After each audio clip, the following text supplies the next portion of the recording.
And that's the way you make sure you keep the superfluous people under control. You slaughter them. Are you all ready for this revolution? I am a revolutionary. You're going to have to say that I am a proletarian. I am the people. The people are going to have to stand up against the pig. That's what the pastors are doing. That's what the pastors are doing all over the world. Those brothers and sisters? No. So don't let fear divide us. Keep our eyes on the prize. So let me be clear. We as a country, black, white, Asian, Native American, young, seasoned, Muslim, Christian, Jew, Gentile, atheist, all of us together. All of us together. All of us together.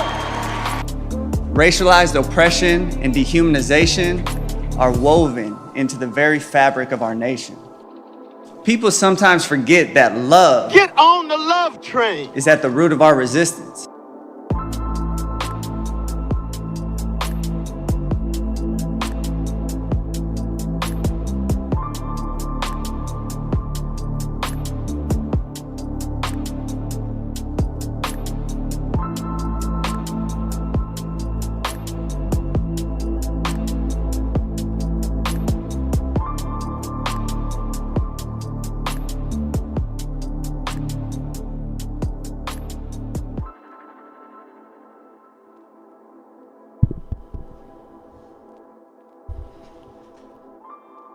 Okay.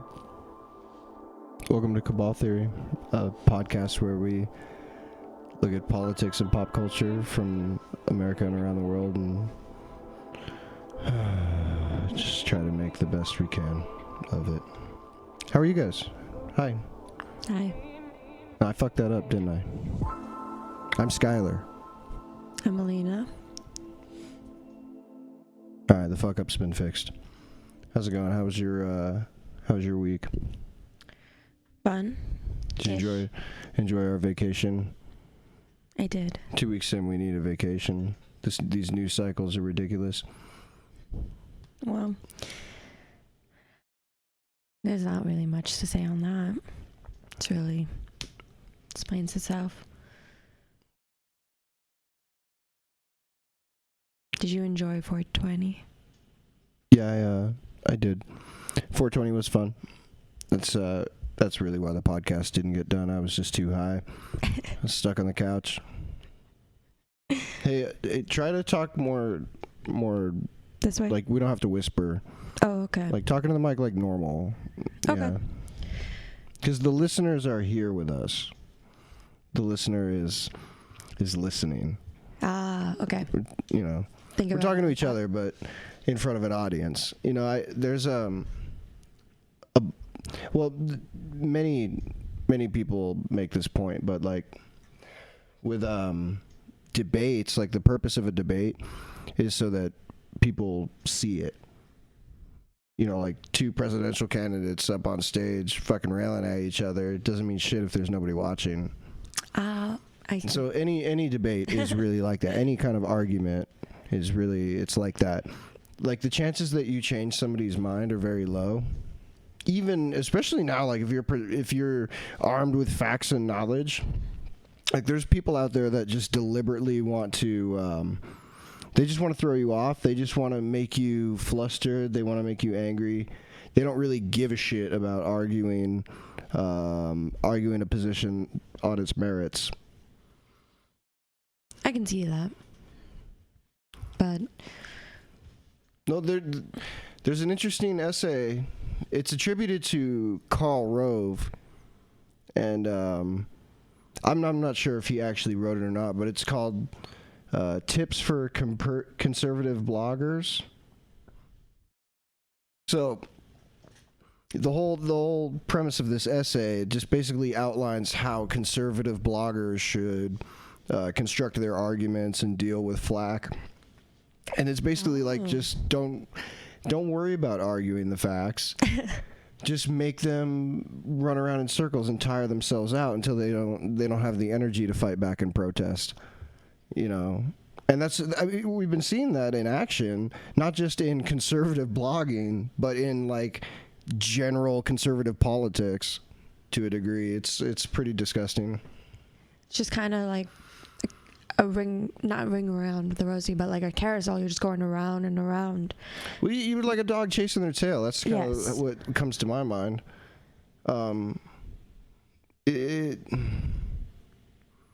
They keep us exhausted. You know, that's why all the fucking ridiculous Trump headlines and quotes. Like, I try to not get outraged over what the orange man said today, or any day, really, you know. There's plenty of time for that, but he's just a senile old man. We've been over this on the pod before. He's grandpa yelling at the television. He is. But now, I mean, sometimes I think that he says ridiculous shit in a calculated way. Oh, of course. Like he's distracting from stuff. I guess there was a story. I didn't read it. I just saw the headline. I think it was in Reuters. But Trump owes a lot of money to China's central bank, their state bank. Really? Yeah, and his loans are coming due pretty soon. And I think I saw. I don't remember where, but I saw this article about like Trump and the family is going to get sued. Something probably with money, but well, I'm sure that Trump and the Trump family and the Trump Foundation and the Trump organization or whatever. There's all these different fucking groups. It's all a bunch of bullshit, and they're constantly being sued by people. They're constantly getting sued. Like Trump's whole business attitude before he was president, and still while he's president, is just to stiff people. Before he was president, this was like during the campaign, this was brought up that there were a bunch of contract workers and people that had worked on his properties that he just flat out not paid.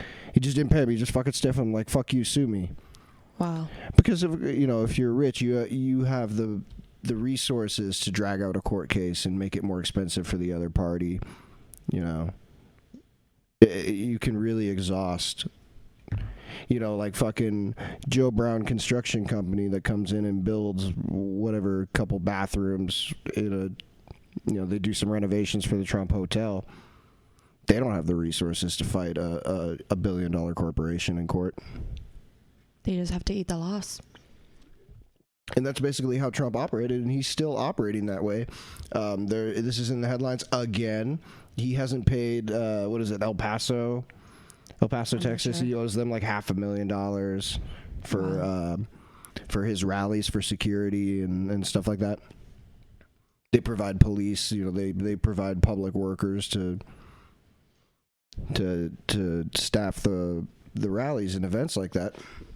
And fuck it. I'm not going to pay him. And he's going to get away with it. But of course. Right, because, Nancy Pelosi and Mitch McConnell have shown Trump and everybody else in America that he can do whatever the fuck he wants. And as long as the people in the Cabal room smoking their cigars are happy and making money and, their islands aren't under any sort of scrutiny or siege, and they have their pedophile rooms and all that stuff, they're Gucci. It's all good. So, fuck the rest of it. We get COVID or we starve or, Yeah. get killed by some fucking lunatic carrying a semi-automatic rifle to the state capitol to protest that he can't get his fucking beard trimmed. How about some of that shit? He had a semi-automatic weapon. Like, it's just...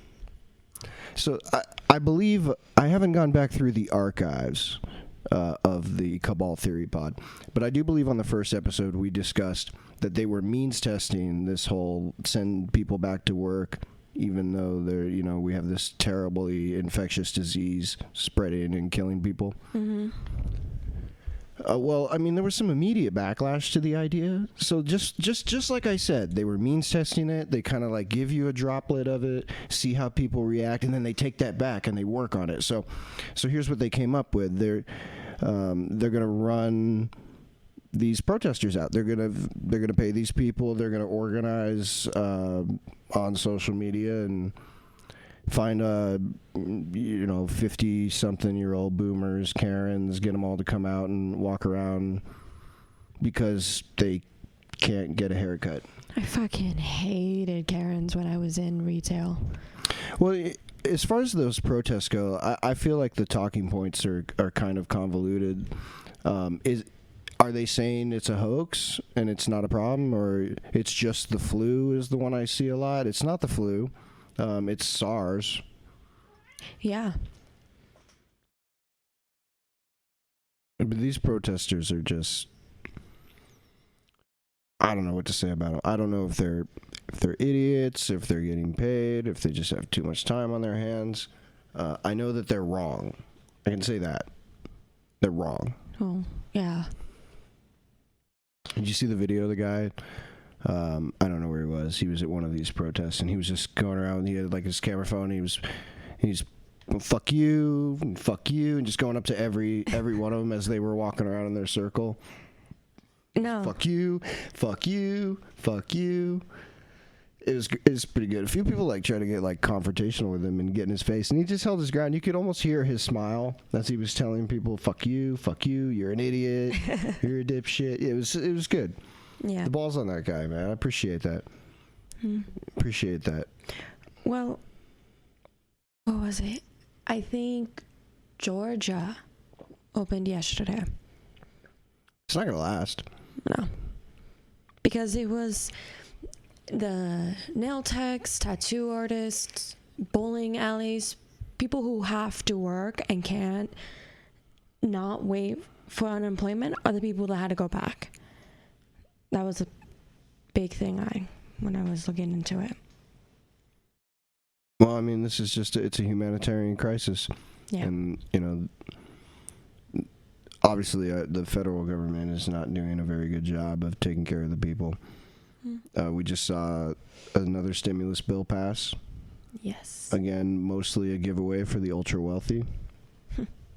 Go figure. We are seeing the looting of America right before your eyes, It's been 50 years of this. This is the culmination. They know this might be their last chance.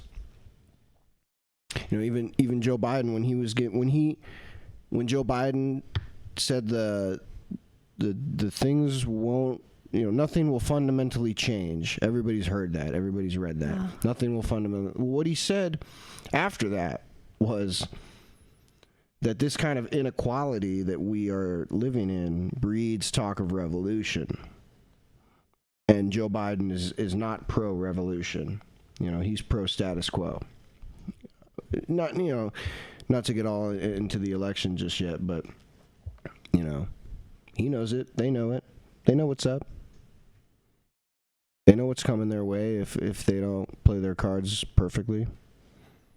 Well, it's all one party, like you said. Well, they got... They're holding like Deuce 7 off suit. And they're shoving all in. Because they know they can lie, cheat, and steal. Mostly lie. They can lie and lie and lie. And people will believe them. People will believe the liars just to spite the quote-unquote other side. Like they know that these people lie to their faces, and they believe them out of spite for who they see as their political rivals. And I'm talking about voters. I'm talking about well, I can think of a couple people in particular that will listen to this podcast that fit this description. I will not name you. You know who you are. Actually, no. You probably don't know who you are. But that's okay. Keep listening. Keep reading. Let's talk about something else. We just watched No Country for Old Men. Yes. What'd you think? I think this was my first time, and it was very intense. That's kind of my general feeling of it, but very good. It's one of those I've seen 10 to 20 times, somewhere in there. I love that movie. No Country for Old Men. 2007 Coen Brothers film. Coen Brothers are excellent. They wrote it, directed it, produced it. You know, they got their fingers all over it. But that's just all around great movie. Great movie. The whole no score thing always gets me. There's no music in that movie. You know, if you never noticed, go back, watch it again. There's no music.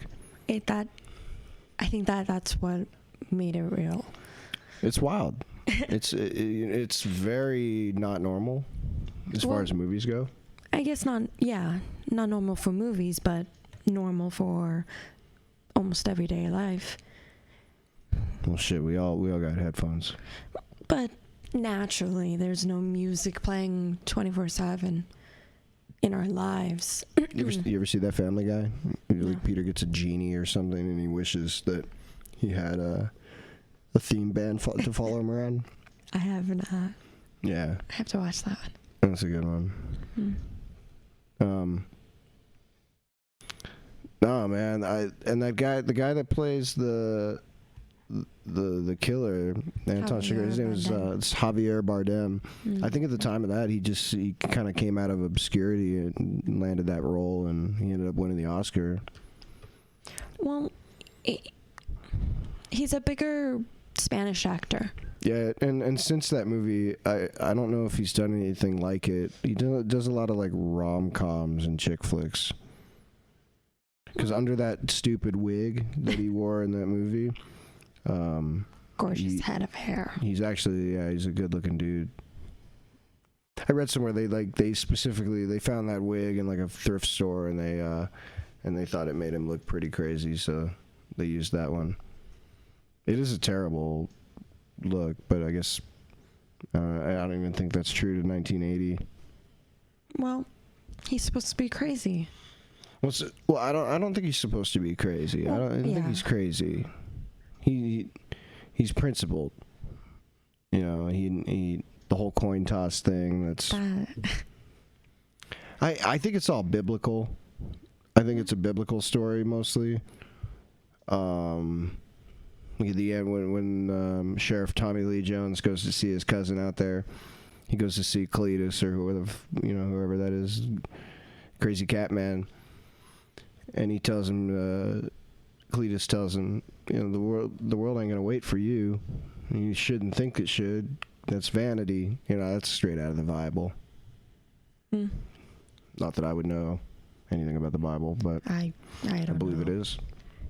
Well, the other movie you're telling me, it's based on Homer's Odyssey. Oh, the Oh Brother, Where Art Thou? It's another Coen Brothers film. Mm-hmm. So yeah, that's not. I think the Odyssey predates the Bible. Yeah, does it? Yeah.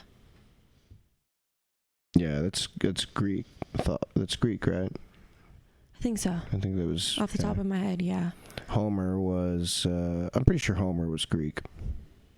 I mix up my Greeks and my Romans. I'm not too much of a history buff. Back in. I'm not much of a history buff at all, I guess. I know what I know. I know some things. I don't know other things. You know, what do you want? I'm only a man. Well. But yeah, I mean, the point of that movie, to me, what I take away from that film is that death is inevitable, and there's no point really focusing too much on end of life. You just got to go and take the steps you're going to take because things are just going to happen. Yeah. I think, personally on my beliefs, I think death shouldn't be taboo. It's not. It's a normal thing. It's okay to talk about it. Try to understand it, because then, well, I don't really think that's not necessarily the direction it's going in. I see everybody gets choices in the movie. So yes. Josh Brolin's character Llewellyn Mossy finds the money and he chooses to take it. He chooses to follow the other blood trail in the beginning. You know, the guy in the gas station gets to call the coin. But then there are other characters in the movie that don't necessarily, like, they make a choice that's unrelated to whether or not they're going to live or die, at least directly. Like the coin toss guy in the gas station, best scene in the movie. You know, he gets to call the coin toss, and he sort of, Anton Chigurh, Javier Bardem there makes it apparent to him, at least he makes it apparent to the viewer what's going on here, and the man is clearly scared. But when he's later in the film, he's got it's like the Ford Bronco or something. He's driving and it breaks down. He puts the hood up on the highway, and the guy with the chicken truck stops to help him. Like, that guy made a different kind of choice. He made a choice to stop and help somebody, and that ends up getting him killed. Like, Yeah. I see that now. I don't really know if there's an underlying meaning there beyond. It really is just kind of all chance. Some of us have good days, and some of us are not so lucky. Yeah. Chance. Good flick though, definitely entertaining. Gives me massive anxiety, and I love the giant suppressed shotgun. That's just cool. You gotta love that. Josh Brolin is an excellent actor. He's been in some other good stuff. I love the way he portrays George W. Bush in W.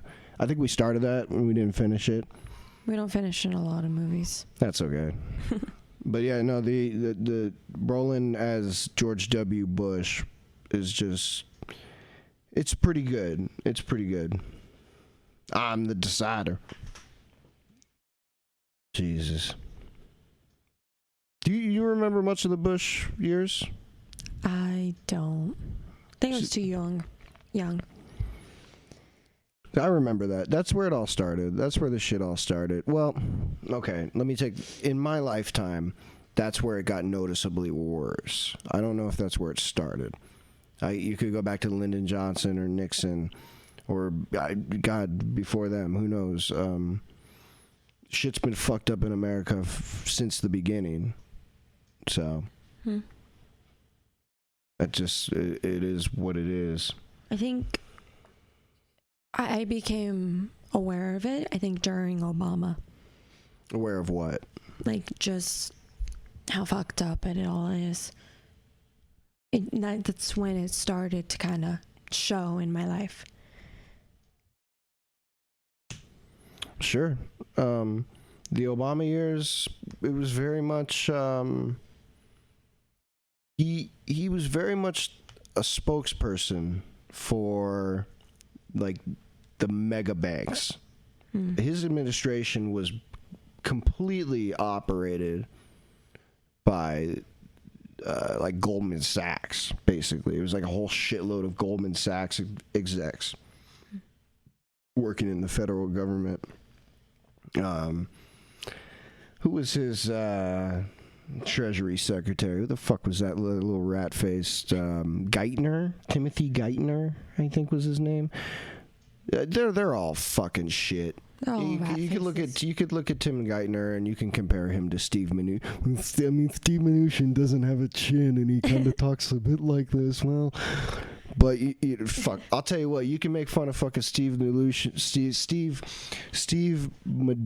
and his fucking chinless face all you want. That guy has slammed more fucking ass than any of us. Because he's got billions of fucking dollars, and he's one of the guys smoking cigars in the room that we're talking about. You know, these are the masters of the world. I bet he goes to Davos. What? I bet he goes to Davos. They be smoking Cuban cigars. Probably. They're pretty good. I wouldn't know. No, I'm not much of a cigar smoker. I do like tobacco, but not cigars. My dad got me into cigars. He used to smoke them when I was young. I don't. I'll stick with my vape as long as it's still allowed.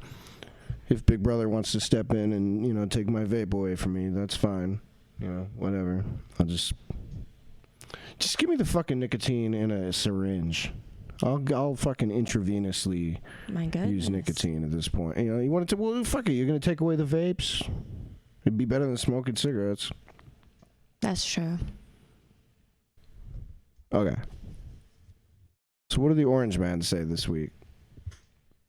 He had a couple things. One thing was one day he was approving of Georgia reopening, him and the VP, and the next day he said he doesn't approve it. Did he say he never said that? No, or did he? I think he just was like, no, I don't approve it. Look at this fucker. We got moth infestation. Ugh, I don't know. disgusting. It's like the hottest fucking April on record. We're just moths everywhere. They're just driving me fucking crazy.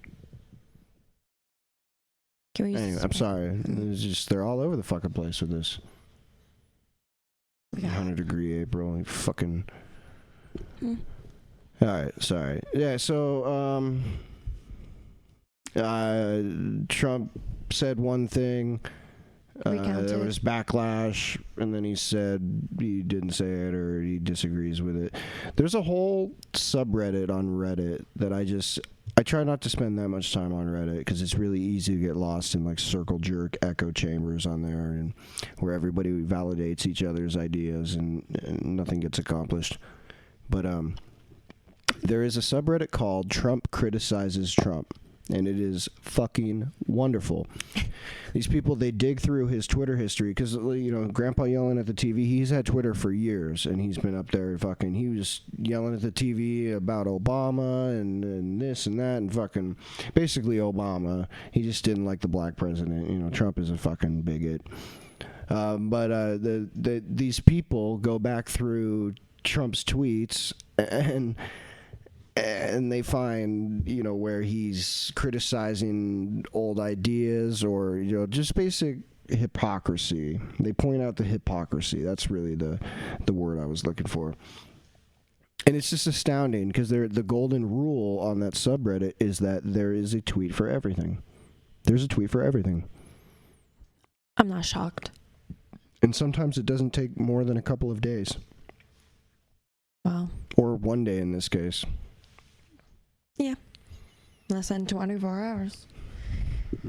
But, you know, like I said earlier, they're means testing this whole reopen the economy, whatever the fuck that means. You know, it's not safe. It's not safe. It's not gonna be safe until we have a vaccine. Yeah. You still can't get tested. You know, the Democrats were. I was watching on YouTube like a live feed of the whatever House committee was voting to move along this stimulus bill, and it was just one after another, just Democratic Congress members just grandstanding, getting their 30-second sound bites in about how they fought for this or they fought for that. We got this but we got. You know, unemployment benefits in the package. We got, you know, this for working people. We got small business loans. We're going to, you know, send more money to the small business loan fund, which that's a story from last week we didn't get to cover. They ran out of money. You know, because somehow Ruth Chris is getting millions of dollars from that. But, I mean, whatever the fuck. They're a small business, of course. But this is not, it's not the point. It's still, the Republicans in the Senate they make these asinine demands. They want to loot the taxpayer, loot as much taxpayer money for their personal bank accounts as possible with no oversight. And the Democrats they're not showing their teeth. You know, they're just caving. They just give in basically to whatever the Republicans want. And they get thrown a bone every now and then. They get a little bit of... They're going to get some oversight over how the money gets distributed. But I got bad news. That doesn't mean anything. It means nothing.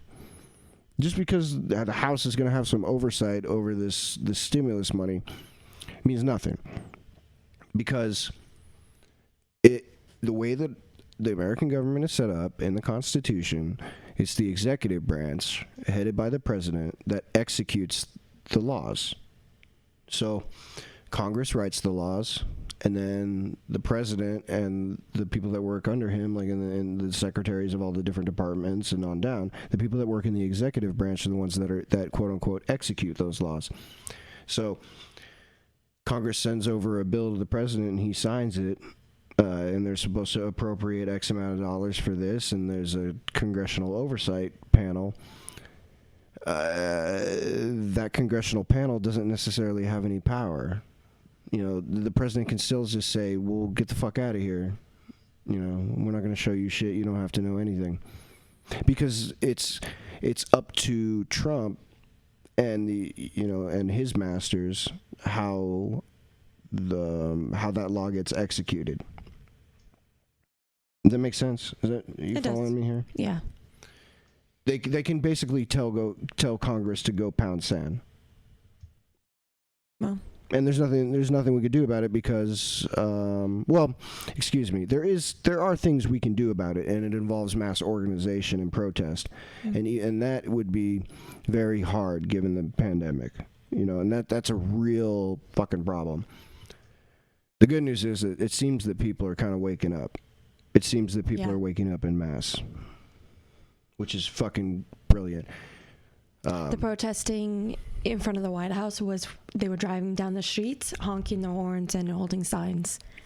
What, pro-Trump or anti-Trump? Anti. Or both? Probably both, but yeah, that's the one that, He, I mean, believe it or not, those protesters are out there pretty much every day.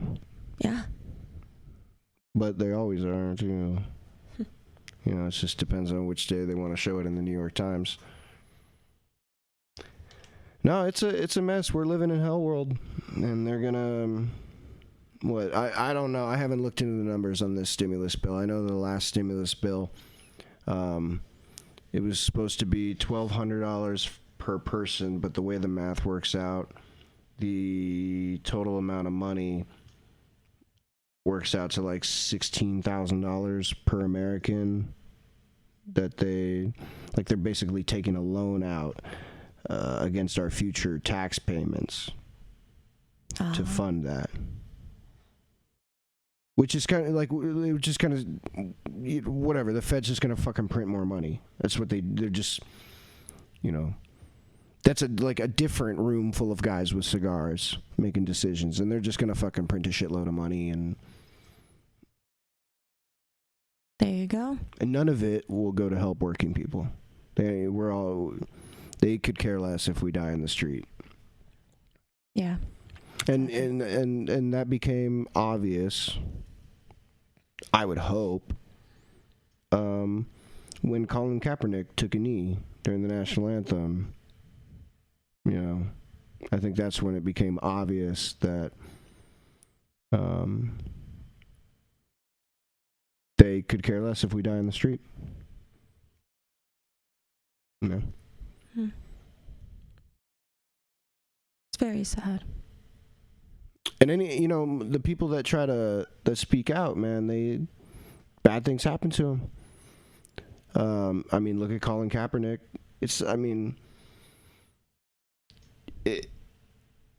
The totality of it and the effects on his life may not be a bad thing in total, but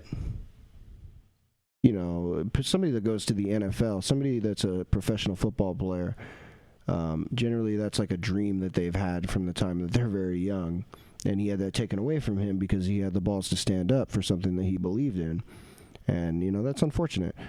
I hate him as a football player. Fuck Reno. Reno sucks. Go Rebels.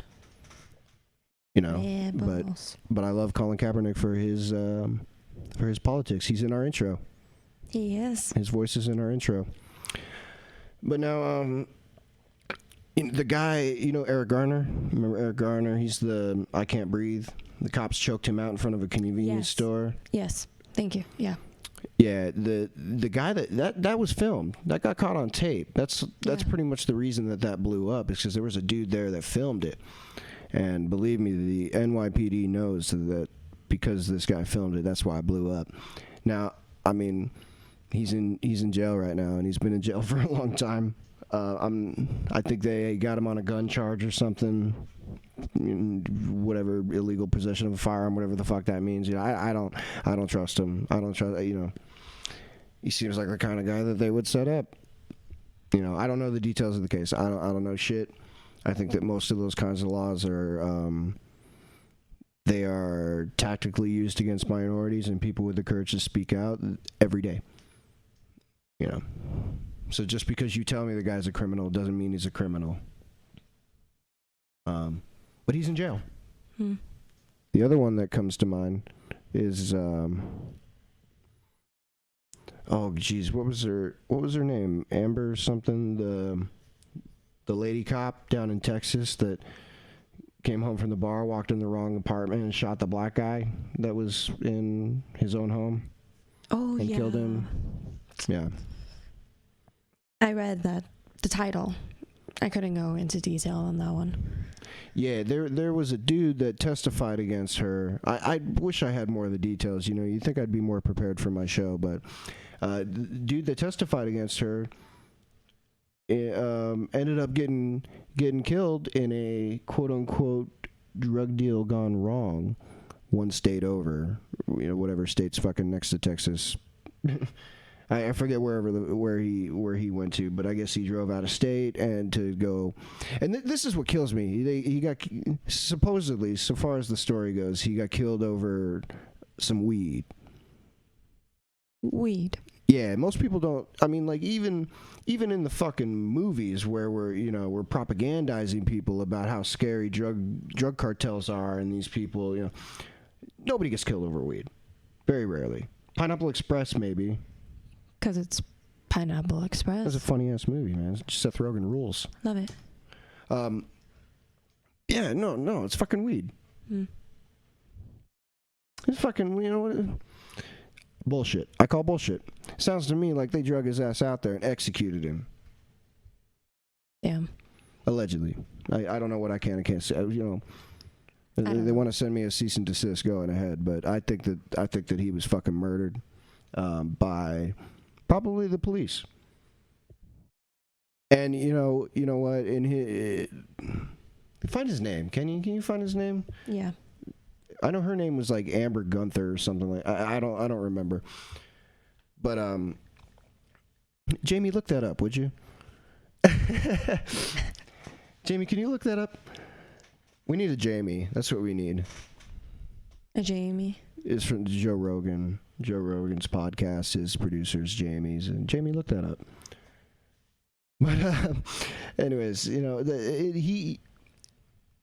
we should have some pride in his memory that the police had to put on a mask to kill him. You know, the people that knew and loved him should be proud of him for that. He made such an impact that they had to mask up to take him out. They couldn't do it in public like they could with Michael Brown or Eric Garner or, you know, anybody else. Fuck. There's so many. You watch that movie The 13th on Netflix, and there's like a collage near the end of the movie of all the unarmed black people killed by police, and it's just hundreds of them. It's disgusting. Amber Geiger. Amber Geiger, yeah, she's the lady cop. I want to know who the name of the witness. Joshua Brown. His name was Joshua Brown. Here's a story the old Google machine is giving us. CNN. 3 men. They indicted some people for his killing. Wow. There you go. Yeah. They say it was a robbery gone wrong.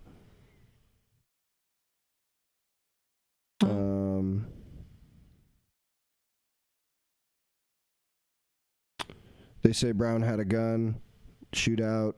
Yeah, I don't know. The source on this is the police department.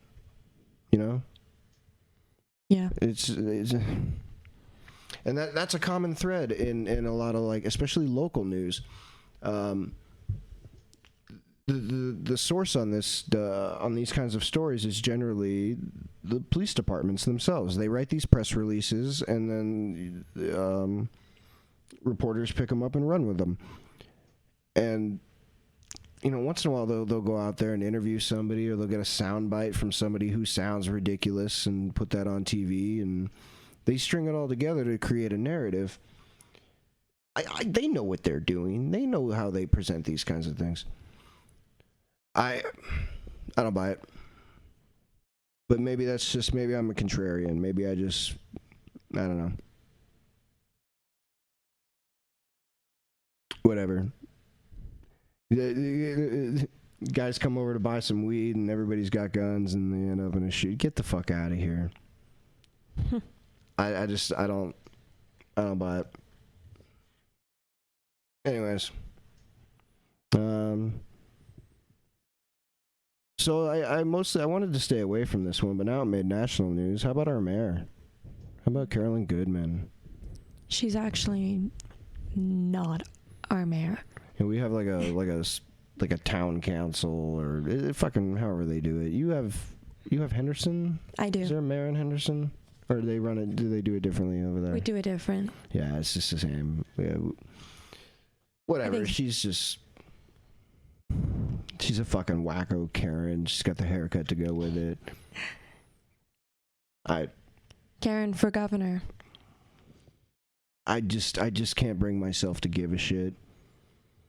I just expect it.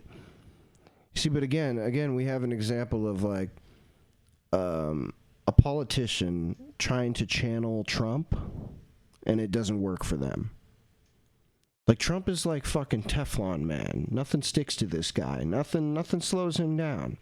But a lot of these other politicians, they try to do the Trump thing here in America, and it just doesn't really work out as well for them.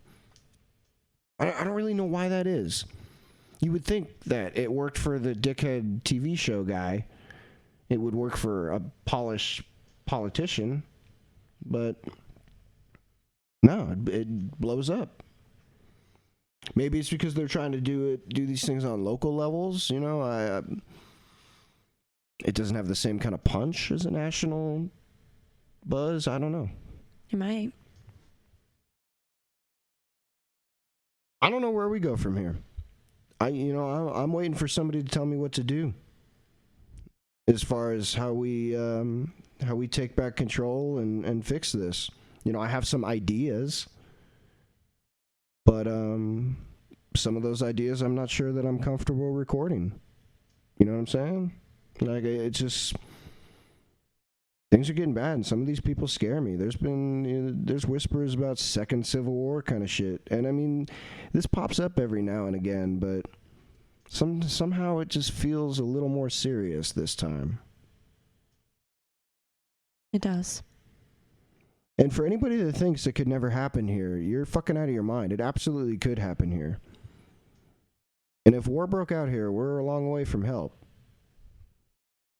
Ain't nobody coming over here to intervene, except for maybe more rich oligarchs from around the world that think that they can just loot and plunder more of America before it all goes burning down.